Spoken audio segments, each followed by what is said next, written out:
بسم اللہ الرحمن الرحیم۔ ہر باضمیر اور ہر باشعور انسان اس علی کا شیفتہ اور شہدائی ہے، اور علی امیر المومنین کی شہادت کے 200 سال گزرنے کے بعد متوکل عباسی بنو امیہ میں سے سب سے نجس ترین اور پلید ترین کردار یزید ابن معاویہ ابن ابو سفیان کا ہے، اور خلفاء بنو عباس میں سے بدترین کردار متوکل عباسی کا ہے۔ یہ متوکل عباسی جس نے امام حسین کی قبر مطہر پر ہر چڑھا دیے، پانی چھوڑ دیا، جو سیدہ زہرا کی شان میں گستاخیاں کرتا تھا، مولا متقیان کو گالیاں دیتا تھا، آپ کی بھرے دربار میں نقلیں اتارتا تھا، یہ متوکل عباسی، اس کے 2 بیٹے ہیں، اور ابن سکین جو صرف نحو ادبیات میں اور مختلف علوم میں جنہیں جناب سیبویہ کا ہم پلہ قرار دیا گیا، یہ ابن سکین جو متوکل عباسی کے بیٹوں کے استاد تھے، دربار میں امتحان لیا گیا، انہوں نے نمایاں کامیابی حاصل کی، متوکل خوش ہوا، اور اسی خوشی کی کیفیت میں بڑے دربار میں اپنے وزیروں کے سامنے، مشیروں کے سامنے، اپنے گورنروں کے سامنے، خواص کے سامنے بڑے جوش میں ایک مرتبہ پوچھا، ابن سکین بتاؤ تمہاری نگاہ میں میرے یہ 2 بیٹے زیادہ افضل ہیں یا علی ابن ابی طالب کے بیٹے حسن و حسین زیادہ افضل ہیں؟ متوکل یہ سوچ رہا تھا کہ ابن سکین میرے بیٹوں کا نام لے گا، میرے بیٹوں کا استاد ہے، میرا وظیفہ خار ہے، میری طرف سے معین اور مامور ہے، لیکن جیسے ہی ابن سکین نے متوکل عباسی کی بات سنی، ایک مرتبہ غصے سے چہرہ سرخ ہو گیا، کہ ارے متوکل تو کتنی عجیب بات کر رہا ہے، تو مجھ سے یہ پوچھ رہا ہے کہ میری نگاہ میں تمہارے بیٹے افضل ہیں یا علی ابن ابی طالب کے بیٹے حسن و حسین افضل ہیں؟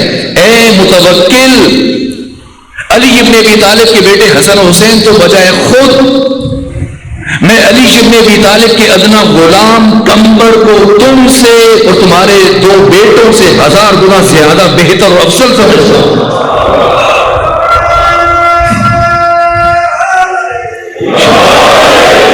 یہ ابن سکین متوکل عباسی کے دربار میں آپ کی زبان کو گدی سے کھینچ لیا گیا، تڑپ تڑپ کے شہید ہو گئے، لیکن عشق علی میں جان دے دی۔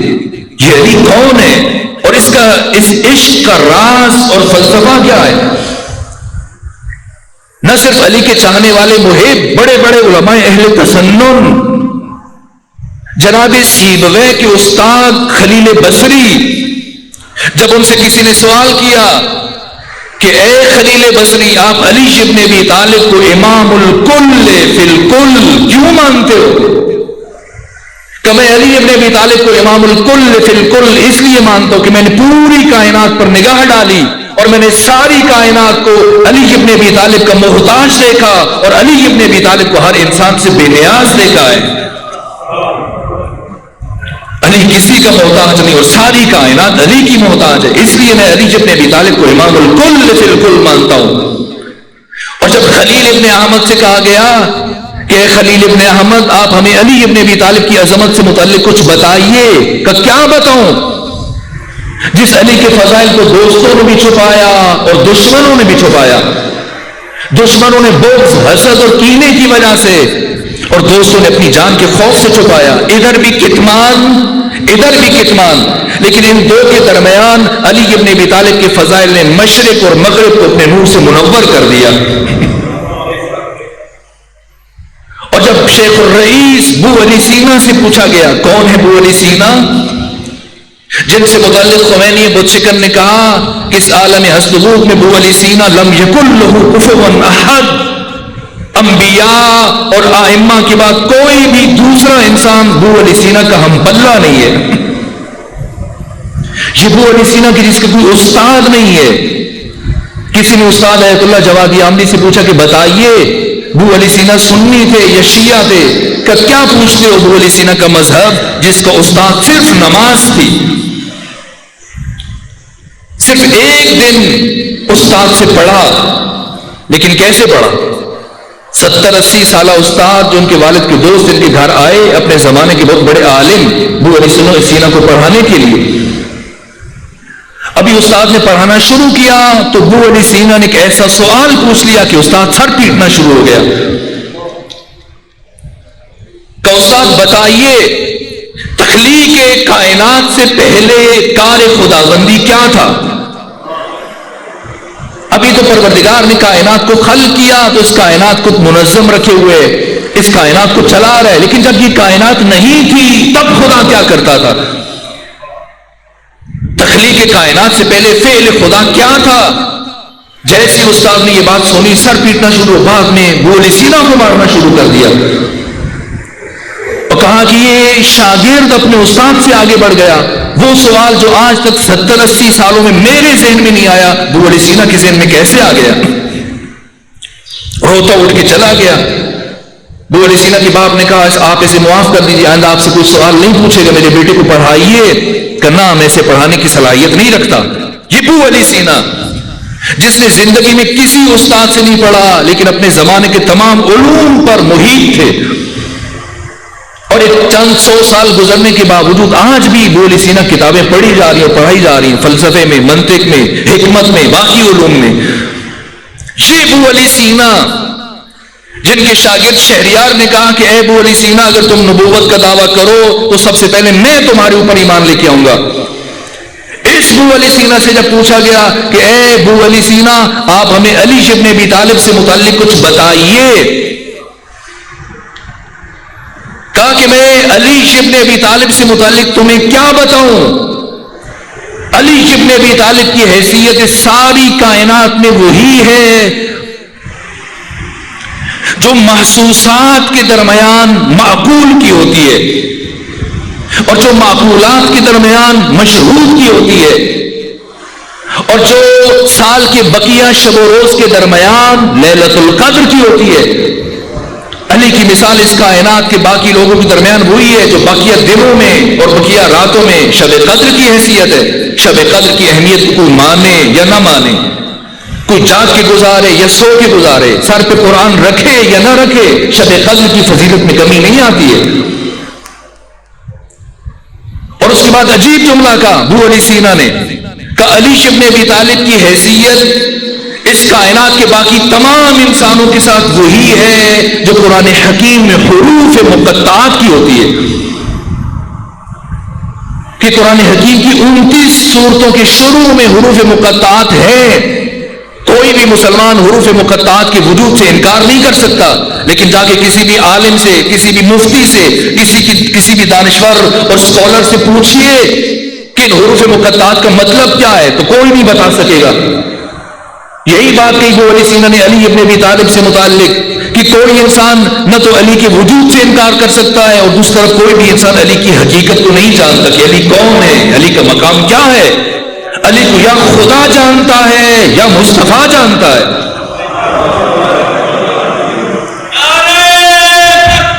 اللہ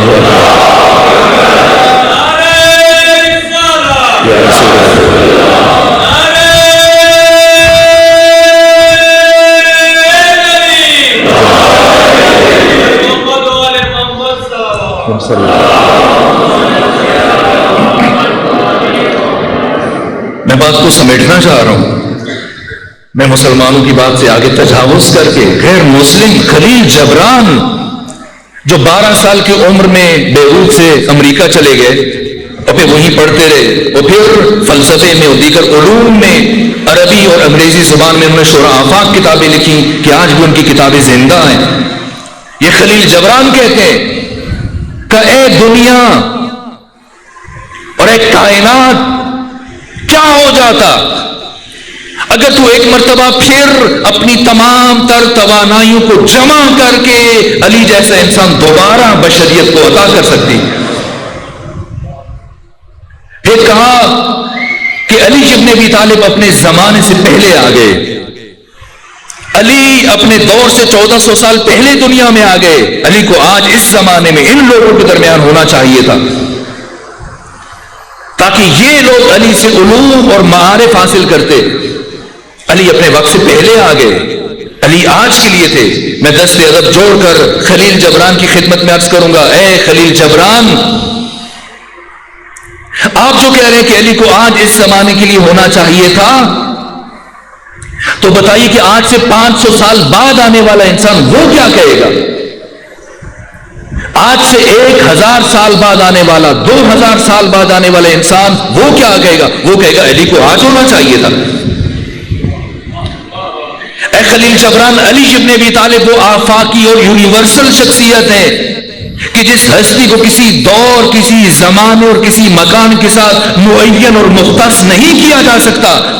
علی کسی خاص زمانے کے لیے نہیں ہے، علی کسی خاص مکان کے لیے نہیں ہے، علی زمان و مکان سے بالاتر وہ آفاقی حقیقت ہے کہ علی ہر زمانے کے لیے اور علی ہر مکان کے لیے۔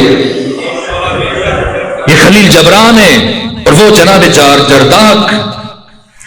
جرداق، وہ عیسائی مؤرخ، تاریخ نویس کے چند سال پہلے ان کا انتقال ہوا، غیر مسلم ہے۔ انہوں نے امیر المومنین کی عظمت و فضیلت اور آپ کی زندگی کے آخری 5 سالوں پر 5 جلدوں پر مشتمل ضخیم کتاب جس کا نام ہے صوت العدالت الانسانیہ، یہ تالیف کی، جس کتاب کو لکھنے کے بعد دنیا عیسائیت میں ایک شور و غوغا بلند ہوا اور عیسائیوں نے اعتراض کیا جورج جرداق پر، اے جورج جرداق، تو مسلمان نہیں ہے، تو شیعہ نہیں ہے، تو عیسائی ہے، تجھے تو چاہیے تھا کہ عیسیٰ کی شان میں کتاب لکھتا، یا مریم کی شان میں، یا عیسیٰ کے حواریوں کی شان میں۔ یہ تجھے کیا ہوا کہ تو نے مسلمانوں کے نبی کے وسیع کی شان میں اتنی ضخیم کتاب کو تالیف کر دیا؟ تو کیا جواب دیا جورج جرداق نے اپنی دوسری کتاب کے دوسرے ایڈیشن میں کیا جواب دیا؟ کہ میرا کوئی جرم نہیں ہے، میرا کوئی قصور نہیں ہے، میرا جرم صرف ایک ہے کہ میں عاشق ہوں فضیلت کا۔ میری خواہش تھی کہ میں اپنی زندگی میں ایک ایسی کتاب لکھ کے چلا جاؤں جس میں دنیا کی تمام عظمتوں کو، تمام فضیلتوں کو، تمام شرافتوں کو، تمام کمالات کو ایک کتاب میں اکٹھے کر کے جمع کر دوں۔ تو جب میں ساری فضیلتوں کی تلاش میں نکلا تو یہ سارے کے سارے فضائل مجھے علی امیر المومنین کے وجود میں نظر آ گئے۔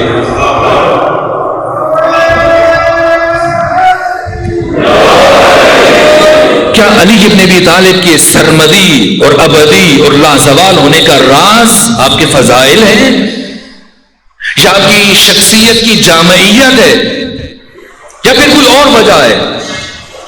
وہ کون سا راز ہے اور وہ کون سا فلسفہ ہے کہ علی مسجد کوفہ میں 1400 سال پہلے شہید ہونے کے باوجود مسلسل آپ کے عاشقوں میں اضافہ ہوتا چلا جا رہا ہے؟ جو بھی انسان معمولی شعور رکھتا ہے، عقل رکھتا ہے، سوچتا ہے، وہ کبھی علی سے دور نہیں رہ سکتا۔ آخر کیوں ہر باضمیر اور ہر شریف النفس انسان علی ابن ابی طالب کی محبت کا اسیر ہو جاتا ہے؟ نہ صرف آپ کے شہر ملتان میں، پوری دنیا میں چلے جائیے ان لمحات میں جبکہ آپ ساری رات کے جاگے ہوئے، اس کے باوجود جبکہ آپ کا جسم آپ سے تقاضا کر رہا ہے کہ جا کے سو جائیے، آرام کریں، وہ کون سی چیز ہے کہ جو آپ کو زمین کے اوپر بٹھا کے رکھے ہوئے؟ علی کی محبت کا راز کیا ہے؟ یہ سمجھنا ہے۔ اور بس میں مختصر کروں گا، زیادہ آپ کو زحمت نہیں دوں گا، مجھے آپ کی زحمتوں کا احساس ہے۔ آئیے سمجھیں علی ابن ابی طالب کے ابدی ہونے کا کیا راز ہے، جبکہ ان 1400 سالوں میں سب سے زیادہ مخالفت تاریخ انسانی میں اور تاریخ اسلام میں جس ہستی کی مخالفت سب سے زیادہ کی گئی وہ علی ابن ابی طالب ہے۔ جمعوں کے خطبوں سے لے کر، ممبروں سے لے کر، کتابوں سے لے کر، ہر میدان میں ہر طرح سے علی امیر المومنین کی مخالفت کی گئی۔ آپ کے پیروکاروں کو، آپ کے عشاق کو، آپ کے محبین کو، آپ کے چاہنے والوں کو، آپ کے شیعوں کو ہر عصر میں ہزاروں اور لاکھوں کی تعداد میں تہ دیکھ کیا گیا، لیکن اس کے باوجود علی کی محبت سینوں میں مسلسل بڑھتی چلی جا رہی ہے۔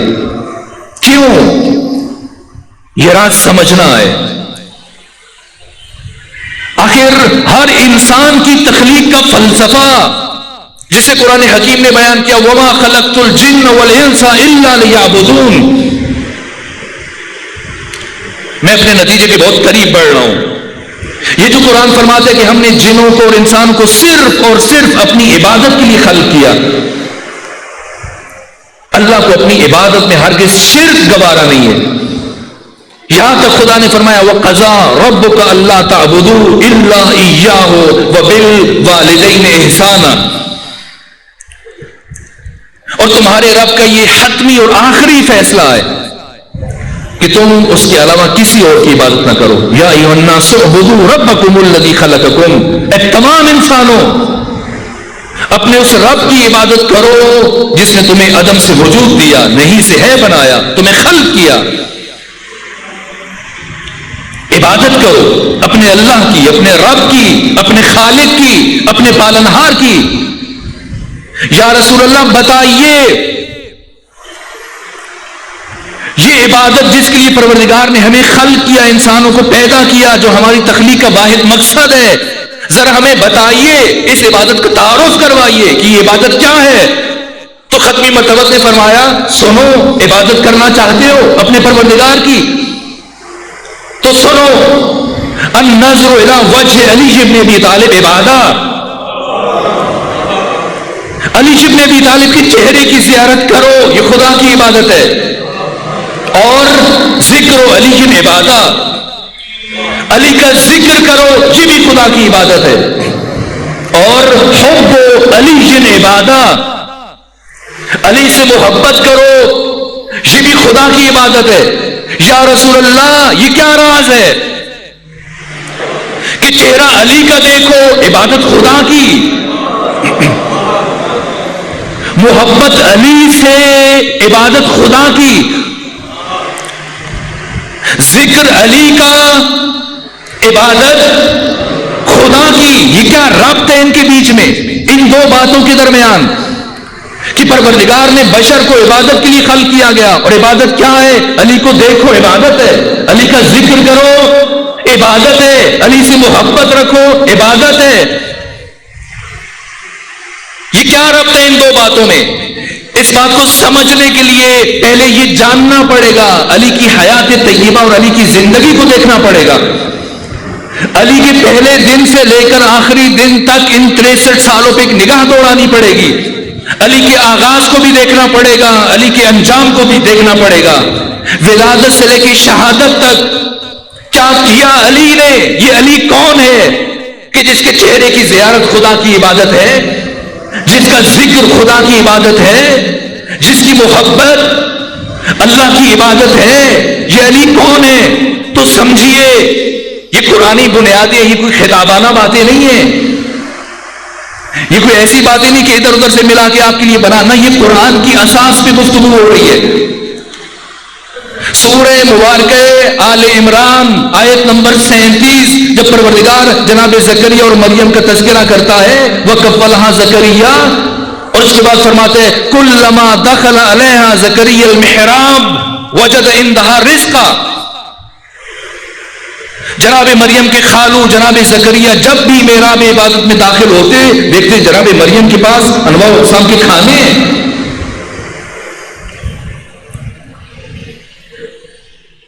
رزق پڑا ہے، نعمتیں، پھل ہیں، کھانے ہیں. تو قرآن فرماتے کہ جناب زکریا سوال کرتے کالا انا لکی ھذا، اے مریم یہ سب کہاں سے آیا ہے؟ تو کیا جواب دیتی؟ قالت هو من عند اللہ. اے زکریا میرے خالو یہ پروردگار کی طرف سے جنت سے آیا ہے. کتنے سال رہی مریم قدیسہ، مریم بطول اللہ کے گھر میں، اور مسلسل جنت سے کھانا آتا رہا. اور جیسے جناب عیسیٰ کی ولادت کا وقت قریب آیا پروردگار نے فرمایا اے مریم اب یہاں سے اب چلی جائیے. مریم نے سوال کیا بارگاہ حضرت اپنے پروردگار آخر کیا وجہ ہے؟ اتنے سالوں سے میں تمہارے گھر کی کلیز ہوں، اب مجھے گھر سے کیوں نکالا جا رہا ہے؟ اپنے گھر سے کیوں بھیج رہے ہو؟ تو پروردگار نے فرمایا اے مریم یہ مقام عبادت ہے، یہ مقام ولادت نہیں ہے، مقام فکر ہے. مریم جو اللہ کے گھر کے اندر کئی سالوں سے رہ رہی تھی، عیسیٰ کی ولادت کے موقع پر انہیں گھر سے باہر بھیجا جا رہا ہے اور فاطمہ بنت اسد جو اپنے گھر میں رہتی تھی، علی ابن ابی طالب کی ولادت کے موقع پر پروردگار اپنے گھر میں بلا رہا ہے۔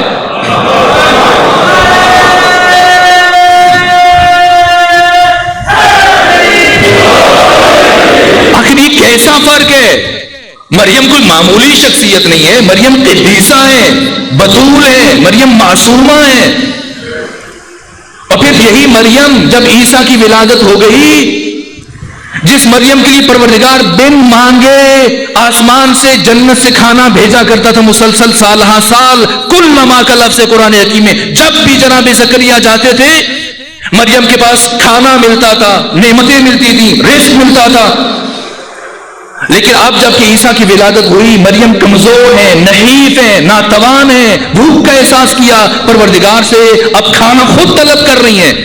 پہلے کبھی مریم کے مانگنے کی نوبت نہیں آئی تھی، خدا بن مانگے ادا کرتا تھا، پہلی مرتبہ مریم کو خود مانگنا پڑا۔ سورہ بارکہ مریم آیت نمبر 25 جا کے پڑھ لیجئے۔